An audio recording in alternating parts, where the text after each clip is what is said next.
Okay. మరి 24 years అంటున్నావు. నీ మ్యారేజ్ ప్లానింగ్స్ ఇప్పుడైతే అట్లా ఏం లేదు. ఎందుకంటే నాకు ఒక వైఫ్ వచ్చినాక కూడా మా మమ్మీ నాకు మధ్యలో దూరం పెరగచ్చు.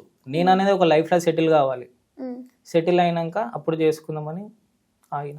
ఓకే. మరి స్టడీ ఏమో ఆపేసావు. ఫైనాన్షియల్‌గా ఎలా సెటిల్ అవుదామని, ఏం చేద్దామని? ఇప్పుడు నేను జాబ్ చేస్తున్నాను, ఏం జాబ్?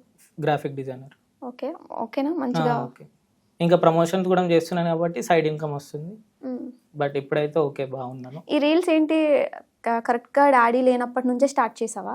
లేదు, అసలు డాడీ ఎక్స్పైర్ అయిపోయినాక 3-4 మంత్స్ తర్వాత అచ్యుత్ నాను అని ఒక అన్న ఉంటాడు, అన్న ఇన్ఫ్లుయెన్సర్. అన్న అప్పుడు నాకు ఫోన్ కూడా లేకుంటుండే, అంటే నార్మల్ ఆండ్రాయిడ్ ఫోన్ ఉంటుండే. అన్న ఫోన్లో ఇట్లా ట్రై చేయని ఒక నార్మల్ ఒక డైలాగ్ కొట్టించిండు. ఫస్ట్ టైం ఆ డైలాగ్ పెట్టోడికే 3-4 lakhs ఏ వెళ్ళిపోయింది. డైలాగ్ అది? నా ముందు ఎవరైనా నాన్న అని పిలిస్తే నా గుండె అయిపోయినట్టు అనిపిస్తుంది, ఎందుకంటే ఆ పిలవడానికి నువ్వు నాతో లేవు కదా నాన్న. ఓకే. ఆ డైలాగ్ కొడితే ఫస్టే 2 lakhs వెళ్ళిపోయింది. సెకండ్ డే చూసేవారికి, 6 days చూసేవారికి 1 million దాటిపోయింది.